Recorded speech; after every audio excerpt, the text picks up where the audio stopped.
Pagkababa ko nga is nakita ko nga ulit si tatay na gumagawa na naman siya ng bracelet. Eto namang ate Yumi ko is naglalaro nga lang.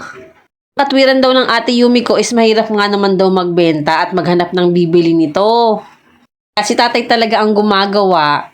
Eto naman ako, tamang kapi-kapi lang dito sa may gilid. At nung mga oras na nga na yan is nakasalang na nga pala yung labahin ko sa washing machine. Nga at natapos na nga rin agad ako kasi medyo konti nga lang pala yung labahin ko for today's video. Tuwa nga ako na para bagang naka-jackpot dahil nakakuha nga ako ng 6 pesos dun sa may labahin ko. At sabi ko nga is dadagdagan ko na lang to at ibibili ko nga ng dishwashing liquid kasi wala na nga kaming panghugas sa pinggan. Una ko na nga palang isinampay itong mga shirt namin. At ganito nga pala kung magsampay, basta-basta na nga lang, ang mahalaga naman is makatulo. Pinagkakasya ko nga lang pala yung space ng sampayan namin. Pasensya na nga pala kayo sa boses ko kasi nga medyo inuubo at sinisipon ako ngayon. Medyo nahihirapan nga ako mag-voice over ngayon kasi parang hinihingal-hingal nga ang mamiroan nyo.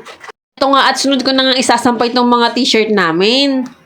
Medyo nahihirapan na nga akong gumawa ng content kasi nga wala nga akong maisip. Pasensya na talaga kayo sa mga content ko ha. Minsan nga napapansin ko wala nga nanonood or wala nga nagre-react. Kahit ilang oras na nga akong nag-post, wala pa rin nagre-react. Medyo nakakalungkot kapag ganun. So okay lang kasi nga tiyaga-tiyaga lang pag sa mga ganyang bagay. Tapos ngayon naman habang nagbo-voice over ako, sobrang ingay naman ng mga anak ko. Naglalaro kasi sila. Ito nga nakapagsampay na nga ang mamiroan nyo. Kahit nga medyo masama ang pakiramdam ko, pinipilit ko na nga lamang. Hindi ko na lang din pinapahalata. Medyo nahihirapan talaga ako ngayon sa ubo ko. Sobrang sikip niya sa dibdib. After ko nga magsampay is inasikaso ko na nga pala si Ate Yumi kasi may pasok pa nga siya ngayon. Nga at pinakain ko na nga ulit muna siya ng paborito niyang putlong. Nga inayusan ko na naman siya ng buhok niya. Ganyan yung gustong-gusto niyang ayos ngayon.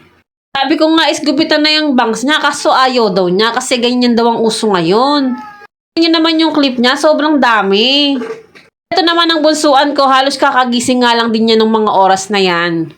Atid ko nga kay Ate Yumi, eto nga at nagpapainit nga pala ako ng uulamin namin ngayon.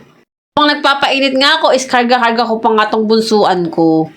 Kung ba sa batang yan, gustong-gusto niyang nagpapakarga kapag may ginagawa ako. At pinakain ko na nga rin ng bunsuan ko at syempre kumain na nga rin ng mamiroan nyo. Meron nga rin palang nilutong alamang si tatay kaya nilagyan ko na nga rin ng alamang yung kakainin ko. Eto, kahit masama nga rin ang pakiramdam ko, is napasarap na naman ako ng kain. O siya, kain po tayo. Nga palang ginataang gulay na ulam namin kagabi yung inuulam ko ngayon. Siya, hanggang dito na lang po muna. Salamat sa panonood. Bye!